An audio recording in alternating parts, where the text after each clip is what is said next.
계속해서 1장 3절로 7절의 말씀 함께 찾도록 하겠습니다. 다니엘서 1장입니다. 3절로부터 7절까지 함께 합독하도록 하겠습니다.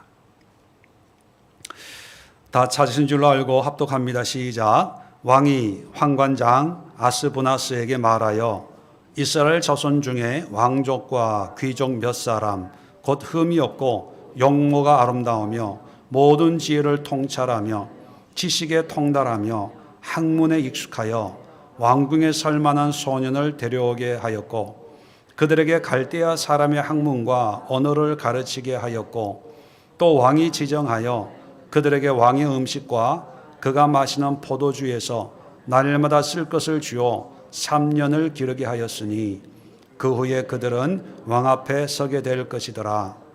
그들 가운데는 유다 자손 곧 다니엘과 하나냐와 미사엘과 아사랴가 있었더니 환관장이 그들의 이름을 고쳐 다니엘은 벨드사살이라 하고 하나냐는 사드락이라고 하고 미사엘은 메삭이라고 하고 아사랴는 아벤느고라 하였더라. 아멘.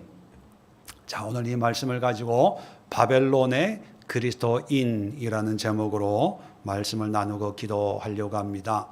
이제 드디어 본론 본격적인 다니엘과 그 친구들의 행적을 우리에게 소개해 주고 있는데 어린 나이에 이제 예루살렘에서 한 번도 가보지 못한 바벨론 땅으로 포로로 현실로는 포로로 끌려갔고 하나님께서는 이제 이사할 때 같이 이사를 하게 되었습니다. 근데 바벨론에 가보니까 예루살렘에서의 삶과 바벨론의 삶이 너무나 달랐다는 거죠.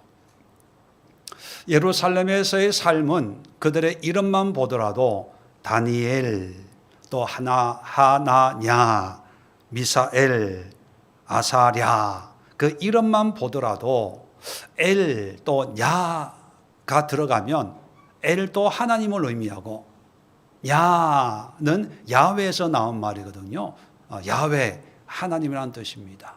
그래서 다니엘 하면 하나님은 심판하신다. 또 하나냐는 하나님은 은혜로우시다. 미사엘 하면 하나님 같은 자는 누구냐? 하나님밖에 없다 이런 뜻이고요. 아사랴는 하나님은 나의 도움이시다.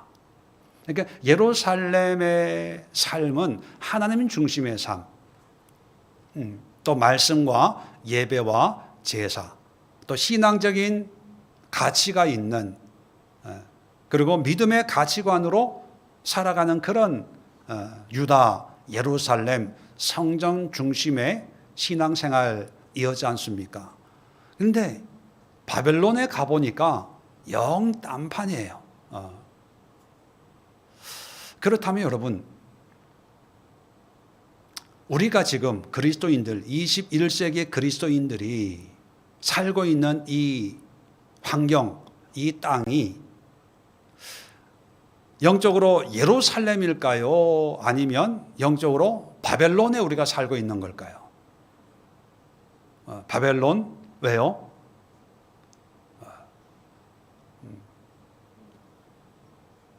제가 왜 우리가 예루살렘이 아니라 바벨론에 살고 있는지 확인을 시켜드리겠습니다. 이런 곳이 바벨론이구나. 그렇다면 내가 살고 있는 내 환경은 예루살렘일까 바벨론일까? 여러분 스스로 한번 확인해 보면 좋을 것 같습니다. 자, 첫 번째 오늘 이제 성경에 바벨론의 삶을 얘기하는데, 자, 3절에 보면 그때 왕족과 귀족 몇 사람 하면서 4절에 설명을 합니다. 그냥 왕족이라고 되는 게 아니고 그냥 귀족이라고 자동으로 바벨론에 살 수 있는 게 아니라 4절에 곧 흠이 없고 용모가 아름다우며 모든 지혜를 통찰하며 지식에 통달하며 학문에 익숙하여 왕궁에 설 만한 소년을 데리고 옵니다. 왕궁이라고 하는 것이 어떤 바벨론의 어떤 핵심 거점 핵심 지역 아니겠습니까? 그렇다면 여러분, 이 왕궁에 설 만한 사람들의 어떤 면면을 우리가 소개하는데, 여러분 스스로 자기를 생각할 때 나는 여기에 해당된다라고 생각하는 분, 제일 먼저 우리는 흠이 없고 용모가 아름다우며, 이것부터 안 돼요. 그죠? 이미 이제 예선 나가보지도 못하고 탈락이. 거기다 더 기가 막힌 것은 모든 지혜를 통찰하며, 이미 안 돼요. 지식에 통달하며 학문에 익숙하여 왕궁에 설만합니까? 집에서도 집에 들어가기도 두려운 우리가 왕궁에 어떻게 갑니까? 왜냐하면 바벨론은요, 능력주의 사회입니다. 실력주의 사회, 1등만 생각하는 사회입니다. 뭐냐면 경쟁 사회라는 거예요. 실력이 인정받고, 능력이 인정받고, 자기가 가지고 있는 어떤 다른 사람이 없는 어떤 외모나 용모나 어떤 미나 아름다움 뭐 이런 기타 등등 이런 것들이 인정받는 거예요. 그러다 보니까 1등만 생각하고 2등은 별로 중요하지 않는 그런 사회가 바벨론이에요. 그래서 어쩌면 우리는 항상 1등이 아니라 2등만 하는 사람이에요. 꼴찌라고 생각하지 마세요. 어차피 2등이나 꼴찌는 다 똑같아요. 그러니까 꼴찌라고 하면 비참하니까 항상 2등을 기억하지 않는 세상, 곧 어디라고요? 바벨론입니다. 자, 그 다음에 그들에게 갈대아 사람의 학문과 언어를 가르치게 해요. 자, 갈대아의 학문과 언어. 그러면 예루살렘의 학문과 같을까요? 다를까요? 다르죠. 예루살렘의 학문은 주로 누가 핵심입니까? 하나님, 그리고 신앙, 믿음. 근데 바벨론의 학문은 뭐가 최고로 인정받을까요? 경쟁사회니까 실력. 하나님보다는 실력, 점수, 능력, 학벌, 스펙. 이게 갈대아 학문입니다. 바벨론의 학문은요, 하나님에 대해서 가르치지 않습니다. 대신에 뭘 가르치냐? 1등 하는 방법, 성공하는 방법, 남들보다 더 빨리 도착하는 방법. 그래서 최고가 되는 방법, 일인자가 되는 방법, 능력자가 되는 방법을 가르쳐요. 그러다 보니까 예루살렘은 신본주의 교육이라면 바벨론의 교육은 뭡니까? 인본주의예요. 너는 최고가 될 수 있어. 너는 1등 할 수 있어. 너는 모든 것을 할 수 있는 능력자야. 인간을 최우선시합니다. 그래서 나는 최고로 아름다운 사람, 난 최고로 공부 많이 한 사람, 이 분야의 최고의 전문가, 이런 것을 양성하는 그런 사회가 바벨론이에요. 그 다음에 5절에 왕이 지정하여 그들에게 왕의 음식과 마시는 포도주와 날마다 쓸 것을 주어 3년을 기르게 하였으니 그 후에 그들은 왕 앞에 서게 될 것이더라. 자, 왕이 먹을 것도 주고 공부도 시켜요. 여기까지는 좋은데, 근데 이렇게 먹을 걸 주고 공부시키고 무상으로 다 교육시키는 이유가 뭡니까? 왕 앞에 서기 위함이에요. 왕 앞에 선다는 것은요, 왕이 사용하기 위해서. 그래서 바벨론의 최고의 가치는 뭐냐면 왕에게 어떤 용도로 쓰임 받을 수 있냐, 그게 최고의 어떤 성공의 척도로 여겨집니다. 쓰임 받아야 돼. 반대로 쓰임 받지 않으면 무능하게 되는 거예요. 바벨론에서 최고의 목표는 뭐냐면 왕에게 쓰임 받는 것. 또 왕도 먹여주고 입혀주고 공부시켜주는 목적은 뭐냐면 사랑해서가 아니에요. 대가를 바랍니다. 왜? 내 말을 잘 듣게. 하나님은 뭐예요? 하나님 우리를 입히시고 먹이시고 교육하는 목적은 뭡니까? 하나님의 백성으로 살 수 있도록 똑같은 하나님을 위해서 사는 거하고 왕을 위해서 사는 거하고 비슷한 것 같지만 가장 큰 차이는 뭐냐면 바벨론은요, 한 인간을 위해서, 한 조직을 위해서 헌신을 요구합니다. 그러다 보니까 이제 7절에 보면 환관장이 그들의 이름을 고쳐 다니엘을 벨드사살, 또 하나냐를 사드락, 미사엘은 메삭, 아사랴는 아벳누고라고 이름을 고쳐 불러요. 이름을 고친다는 것은요, 그 정체성을, 다시 말하면 하나님 중심의 어떤 신앙의 삶을 부정하고 철저하게 왕 중심의 삶을 살게 만듭니다. 다니엘, 하나님은 심판하신다, 이것을 벨드사살 이렇게 바꿔 불러요.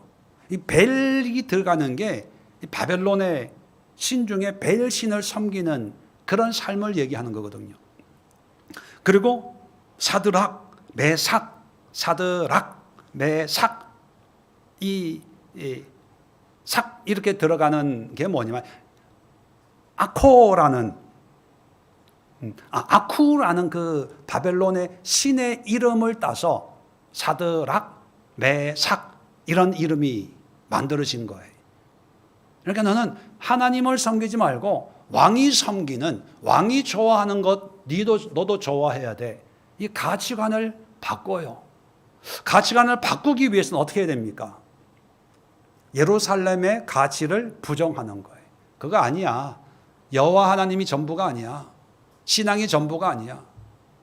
이 바벨론 왕이 섬기는 이 바벨론의 가치들을 너도 따라야 돼. 정체성을 바꿔버립니다. 느고라는 또 신이 있어요. 바벨론에. 다신교 사회니까 너는 느고를 추종하는 사람이 돼야 돼. 느고를 본받는 사람이 돼야 돼. 하나님이 아니라 여호와 하나님, 야훼 하나님이 아니라 벨과 아쿠와 느고를 믿고 따르는 그런 사람이 돼야 돼. 신앙의 정체성을 부정합니다.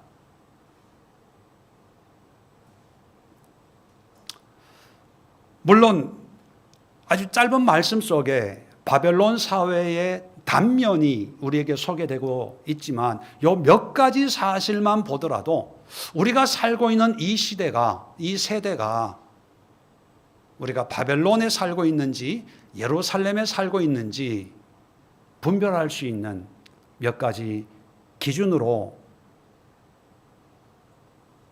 역할을 할 수 있습니다. 그렇게 보면 우리는 예루살렘이 아니라 어디에 살고 있죠? 바벨론이에요.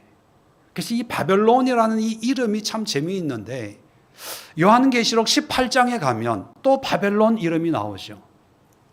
18장 2절에 힘찬 음성으로 외쳐 이르되 무너졌도다 무너졌도다 큰 성 바벨론이여 귀신의 처소와 각종 더러운 영이 모이는 곳과 각종 더럽고 가증한 새들이 모이는 곳이 되었도다.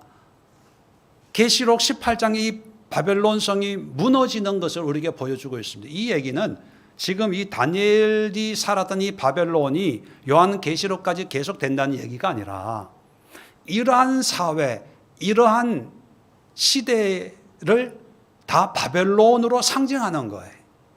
그러면 다니엘이 살았던 기원전 700년대, 600년대의 이 바벨론의 그 모습이 요한 계시록에도 그런 성향이 존재한다는 얘기는 모든 인간 역사 속에 바벨론 같은 그런 사회가 계속 존재하고 있다는 거죠. 그러면 어쩌면 우리가 살고 있는 이 시대도 영적으로 보면 바벨론이라는 거예요.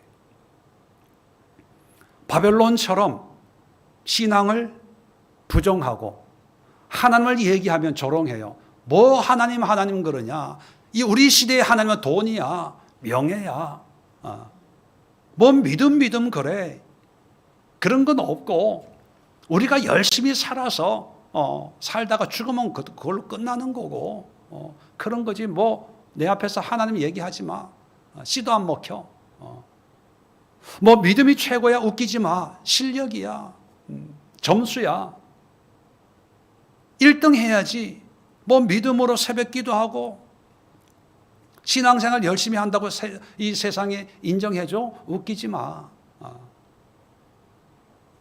취업을 해야 되고 인정받아야 되고 승진해야 되고 연봉을 뭐 얼마를 받아야 되고 다 왕에게 쓰임 받는 것이 성공이라고 여겨지는 그런 시대. 그게 우리 시대 아닙니까? 여러분, 제가 분명히 말씀드리는데 우리가 살고 있는 이 시대 또한 바벨론입니다. 그러면 우리는 이 바벨론의 시민일까요? 아니면 다니엘처럼 포로로 끌려와 사는 사람일까요? 여러분 자신은 시민이라고 생각하십니까? 아니면 나는 포로야 라고 생각하십니까? 시민이라고 생각하면요, 바벨론 문화에 너무 익숙한 거예요. 그러니까 바벨론의 여러 신들 중에 여호와 야훼 신을 그냥 누가 소개해줘서 또 소개받은 신을 많은 신들 가운데 하나 내가 선택해서 그냥 믿고 있을 뿐이에요.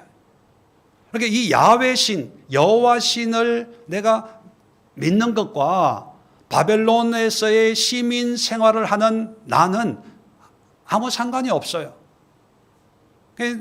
여호와라고 하는 신을 아는 거고 벨이라고 하는 신을 또 사람들이 자기 어떤 선택에 의해서 섬기는 것일 뿐이고 여전히 나는 바벨론의 이 사회에 최적화가 돼서 나는 실력을 인정받아야 되고 1등 해야 되고 성공해야 되고 어떤 목표를 달성함으로 해서 나의 존재를 보여주고 학문적으로도 교회에서는 하나님 성경 보고 예배하고 찬양하지만 그래 나는 안 믿어.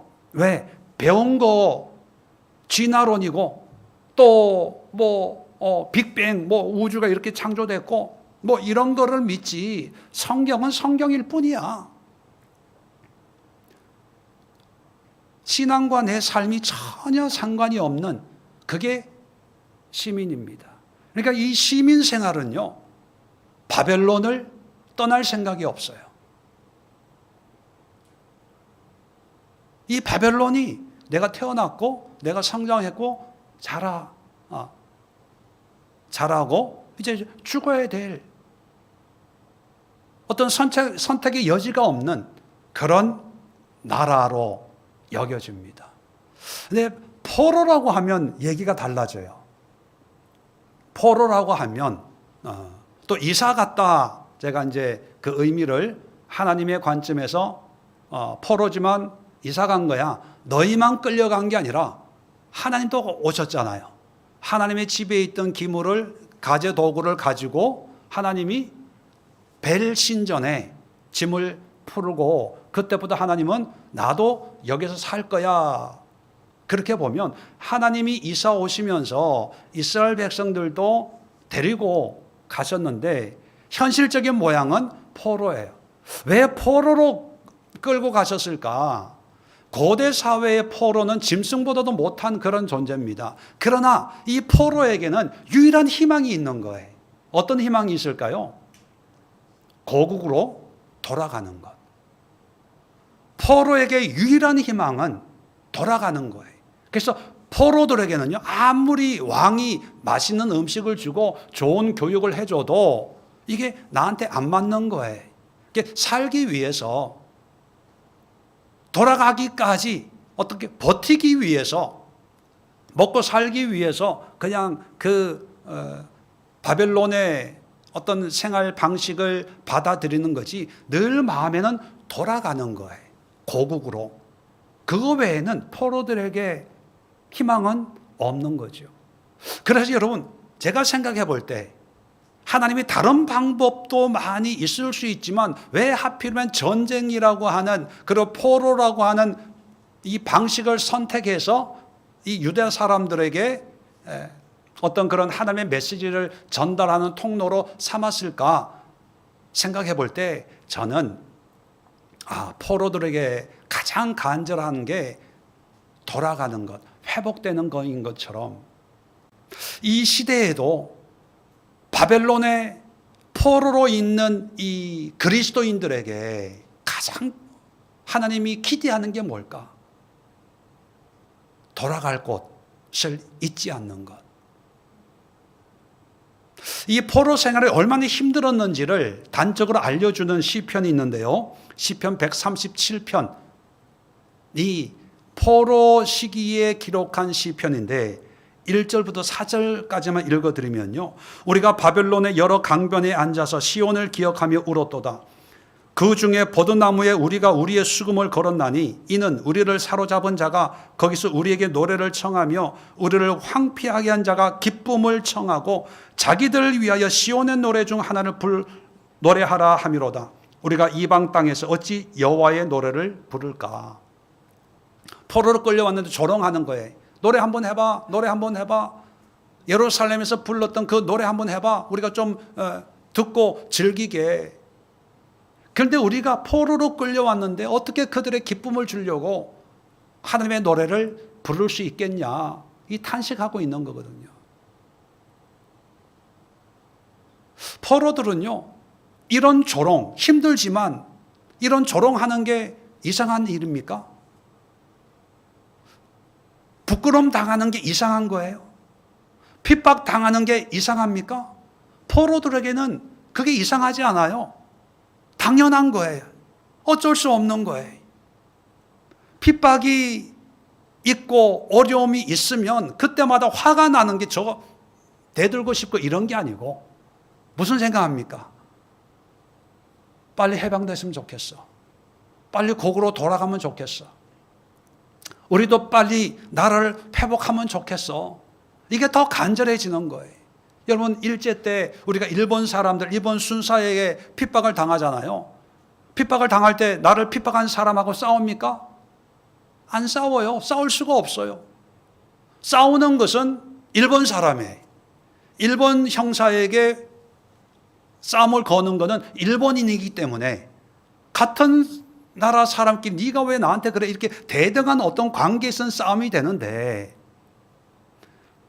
식민 지배 계층과 피지배 계층이 싸우는 것은 이게 뭐 독립운동하는 것처럼 큰 죄가 되기도 하거든요. 그 얘기는 뭐냐면 포로들에게는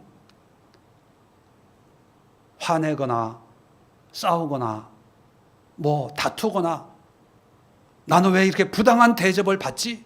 저 사람이 왜 나를 미워하지? 왜 나를 무시하지? 이렇게 생각하지 않아요. 당연하게 생각합니다. 그런데 포로들에게는요, 그럴 때마다 집에 가서 가슴을 치면서 울어요. 하나님, 집에 가고 싶어요. 고향으로 돌아가고 싶어요. 빨리 나를 고국으로 보내주세요. 그죠? 소망에 대한 열망. 돌아갈 그날을 기다리면서 이를 악물고 인내하는 거예요. 여러분, 그렇게 보면 우리가 믿음 생활 하는데 어떤 분들은, 어떤 경우에는요, 마치 이 바벨론의 시민인 것처럼 생각을 해요. 다 누리려고 하고요. 다 인정받으려고 하고요. 누가 무시하고 하면 화나고 열받고 막 10배로 갚아주고 싶고 어떻게 하면 복수할까? 어떻게 하면 코를 납작하게 할까? 어떻게 하면 저 인간을 그냥 내 발 앞에 무릎을 꿇게 할까? 막 수단과 방법을 다 동원해서 생각을 하고 있어요. 그러면서 내가 당하는 이것이 부당하고 내가 신앙생활 하는데 좀 회사 상관이 좀 봐주기도 하고 눈 감아주기도 하고 배려도 해야 되는데 아니 불교 다닌다고 무시하고 뭐 이런다고 화를 내요. 그렇게 화가 나면요, 그것은 포로가 아니라 그 나라 시민이에요. 바벨론 사람이에요. 근데 포로는 다 받아들일 수 있어야 됩니다. 손해를 인정해요. 그게 바벨론에 사는 그리스도인이 가져야 될 삶의 자세. 그래서 예수님이 겉옷을 달라고 하면 속옷을 줘라. 오른밤을 때리면 왼밤을 돌려대라. 그렇게 말씀하는 거예요. 오리를 가라고 하면 십리를 가라. 그게 포로의 삶이거든요. 언제 하나님이 로마로부터 독립을 하려고 무력을 준비했습니까? 무력 준비 안 했어요. 때리면 맞는 거예요. 십자가에 못 박으면 박히는 거예요. 왜? 예수님도 하나님이지만 포로로 이 땅에 오셨거든요. 그러면서 더 하나님에 대한, 우리가 돌아갈 곳은 하나님이잖아요. 하나님에 대한 열망, 간절함으로 몸부림치는 그것이 포로의 모습입니다. 그런데 참 재미있는 것은요, 포로면 그러면 짐승 같은 삶을 살아야 되고 포로 수용소에만 있어야 되냐? 그게 아니라는 걸 보여주는 게 다니엘과 그 친구들이에요. 이런 대접을 받는데 이걸 거부하지 않아요. 거절하지 않아요. 다 수용합니다. 왜? 포로에게는 수용할 수밖에 없는 상황 아닙니까? 그런데 하나님은 다니엘을 그리고 그의 친구들을 높이 세우잖아요. 쓰시잖아요. 이게 비밀이에요. 이게 비밀. 우리는 포로 그러면 뉘앙스가 별로 안 좋아요. 그러면 늘 이렇게 지지리 궁상으로 살아야 되냐?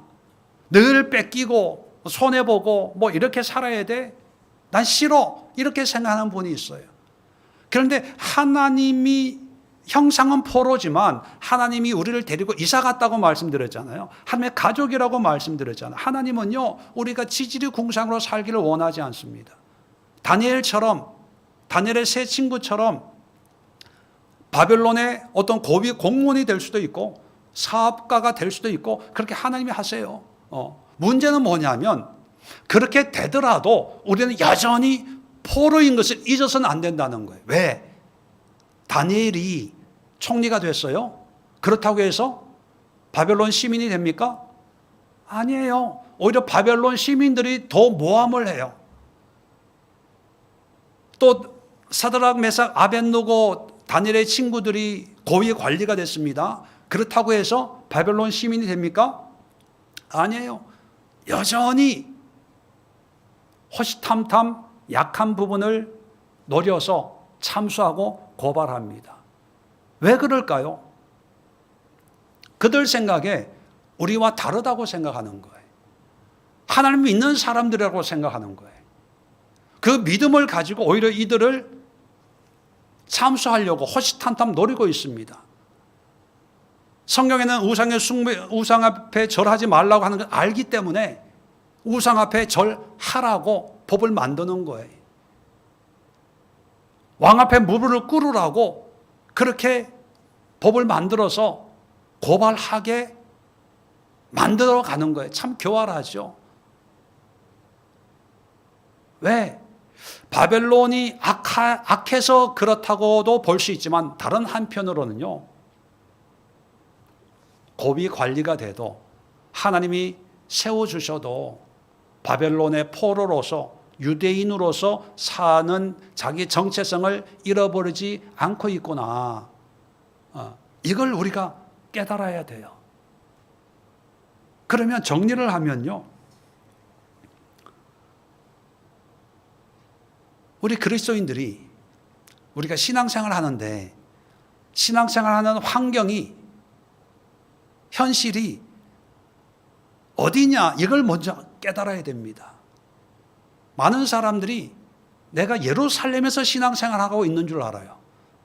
다시 말하면 내가 신앙생활하면 내가 원하는 대로 돼야 된다고 생각하는 줄 알아요. 기도 응답도 주시고 예배 드리면 마음에 막 기쁨이 생기고 기도하면 막 능력이 생기고 또 불가능이 가능하게 되고 어떤 어려움도 사라지고 성경에 그런 은혜도 있습니다.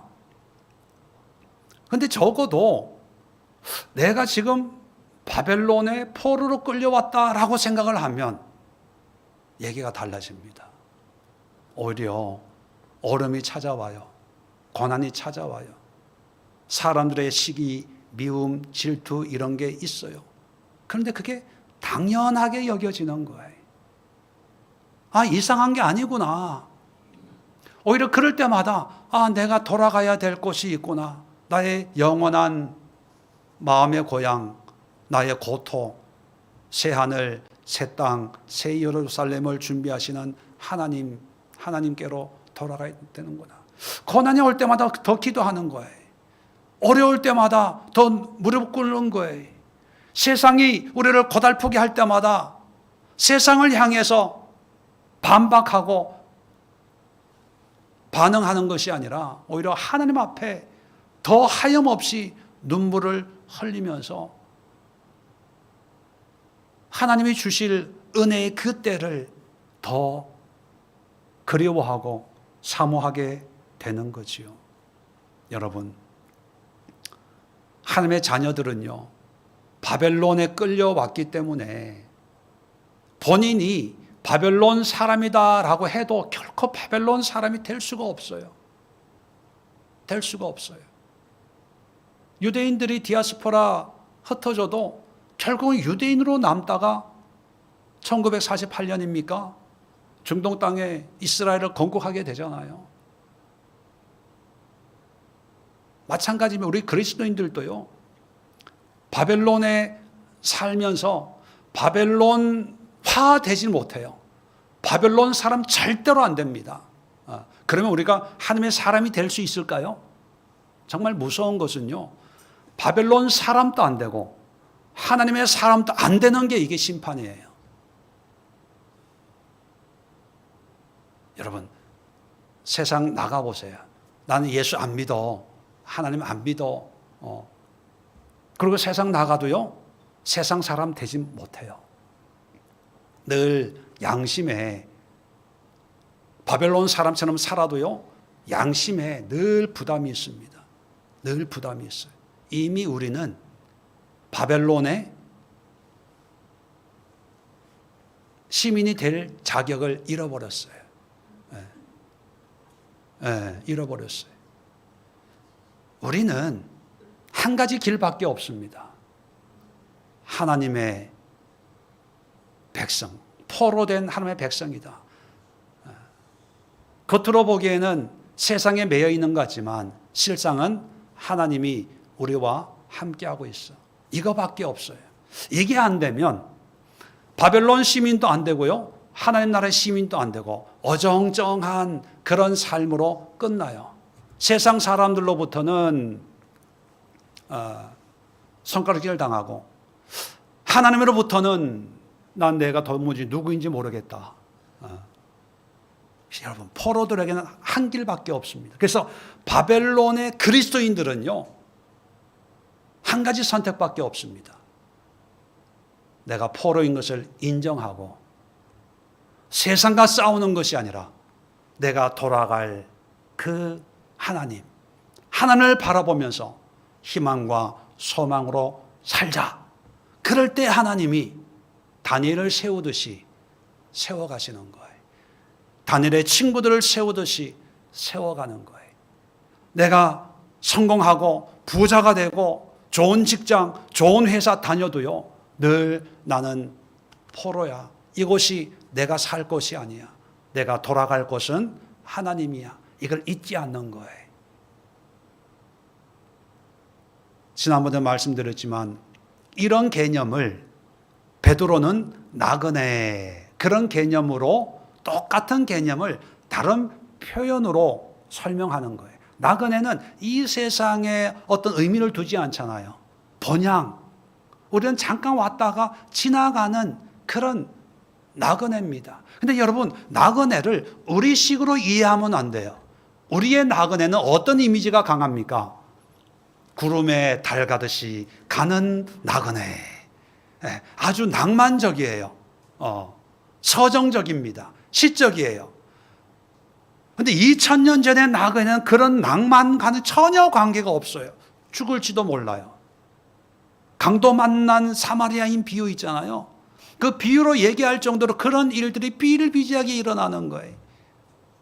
강도들이 언제 나타나서 뺏어갈지, 어떤 질병이 생길지, 내일 묵을 수 있는 곳을 만날지, 마실 물을 얻을 수 있을지, 2000년 전의 나그네는요, 구름에 달 가듯이가 아니라 살 수 있을지 죽을지, 어떤 일이 있을지, 강도한테 매맞을지, 이 모든 재산을 뺏길지 아무도 모르는 아주 위험한 그런 상황이 나그네예요.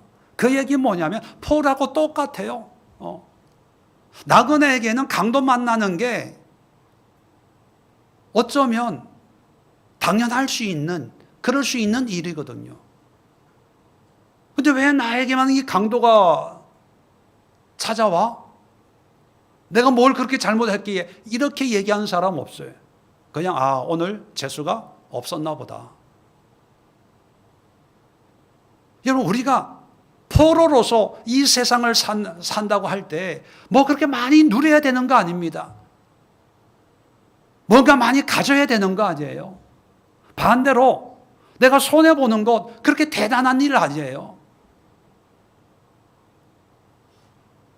핍박당하고 조롱당하는 거, 회사에서 나를 이상한 사람 취급하는 것, 물론 신앙 때문이에요. 신앙 때문에, 원래 이상해서가 아니라 신앙 때문에, 믿음 때문에 나는 빨리 금요일 날 빨리 예배 드리러 가야 돼. 이거 이상한 거 아니에요. 당연한 거예요. 왜냐? 우리는 포로예요. 돈의 포로, 이 세상 왕의 포로, 이 세상 학문의 포로, 이 세상 직업의 포로. 다니엘의 직업이 뭘까요? 우리는 아이들에게 다니엘의 직업에 대해서 그렇게 자세하게 설명하지 않습니다. 근데 상황으로 보면요, 황관이에요, 황관. 거세당한 황관. 여러분, 거세당했다는 것은 율법적으로 이게 정한 사람입니까? 부정한 사람입니까? 부정한 사람이에요. 그리고 박수장이에요. 고상에서 박수지, 사실 우리식으로 표현하면 뭐예요? 무당의 전보고 뭐 이런 운명 맞추고 이런 거의 직업이에요. 우리는 이 땅의 주인으로 사는 사람들은요, 어떻게 그런 직업을 가질 수 있어? 그렇게 이야기합니다. 근데 포로가 박수장 되는 거, 이건 문제 있을까요, 없을까요? 없어요. 왜 없습니까? 자기의 의지가 아니라 포로는 왕의 명령에 순종하도록 하나님 포로로 만들었기 때문에 왕이 시키면 하는 거예요. 근데 문제는 뭐냐 하면 다니엘은요, 바벨론 시민으로서 박수장 하는 게 아니라 포로로서 한다는 걸 잊지 않아요.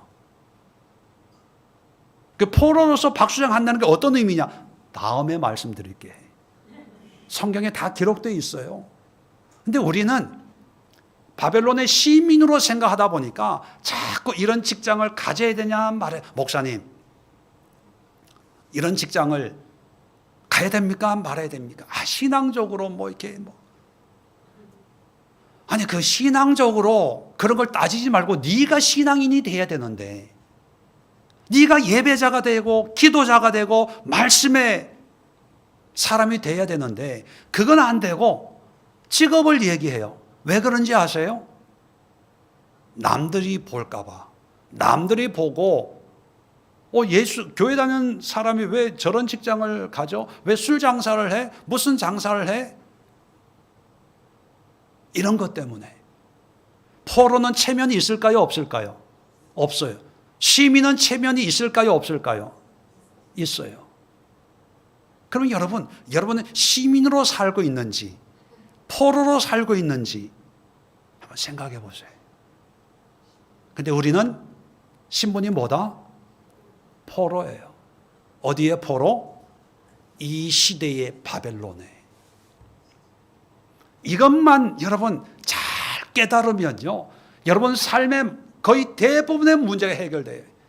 관계의 문제, 물질 문제,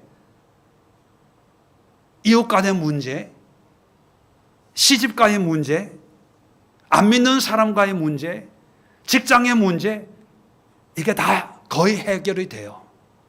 아, 저 사람이 나를 이렇게 보는 게 당연한 거구나. 이상한 게 아니구나. 또 내가 막 미워하는 거 있잖아요. 아, 미워할 게 아니구나.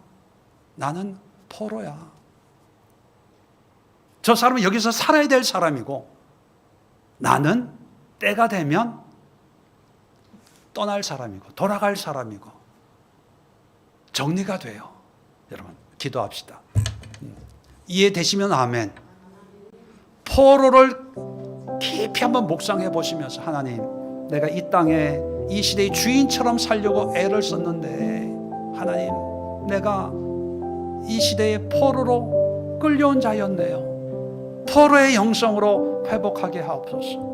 나그네의 영성으로 회복하게 하옵소서. 이 땅에서 내가 모든 것을 아무 문제 없이 편안한 삶을 추구하는 것이 아니라, 고난이 당연했고 핍박이 당연했고 무시하고 시기하고 질투하고 조롱하고 손가락질하는 게 당연했네요. 내가 포로인데 시민인 줄 알고 착각했습니다. 포로에게는 돌아갈 고향, 돌아갈 집이 있는데, 과연 나에게는 돌아갈 곳이 어디입니까? 하나님, 예수님, 성령님, 우리가 돌아갈 곳은 하늘밖에 없음을 고백합니다. 하나님, 주께 돌아가기를 원합니다. 주님과 함께하는 그날이 속히 오기를 원합니다. 주님의 품에 안기는 그날이 속히 오기를 원합니다. 주님의 나라에 가고 싶어요. 하나님의 품에 안기고 싶어요. 하나님의 새하늘 새 땅에 가고 싶어요. 하나님께 돌아가게 하옵소서. 우리 주여 한번 힘차게 외치고 합심해서 포로의 심정으로 하나님을 갈망하는 기도를 함께 하도록 하겠습니다. 주여 한번 외치고 기도합니다. 주여